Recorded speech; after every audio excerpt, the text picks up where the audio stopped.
Ayan, magandang hapon mga kaibigan. Ito na naman sila Kay at ang aking irog. Ayan, kaluluto ko lang po yung uong. Ayan, kabuti.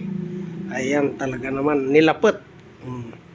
Pang sahog po yan sa gulay na dahon ng ampalaya at mais. Ayan po, talaga naman. Bukas ay yan ang aming tanghalian ng aking irog. Ayan, pwede na pong ulamin ngayon yan. Ayan, talaga naman, nilapet nga uong bunton. So, yan lang po ang ginagawa nila Kay.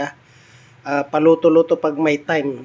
Isa putahin ng ina mo nila Kay. Kaya, halina't tikman ng mga lutuin nila Kay sa putahin ng ina mo. So, yan po. Tuwing tag-ulan lang po yan. Pag kumulog, kumidlat, ay siguradong mayroong uong. Ayan, may kabuti. Masipag ho yung taga-rasyon nila Kay. Kaya, laging may abasto sila Kay. Sa muli, magandang hapon at naway pagpalain tayo ng pong may kapal. Bye-bye!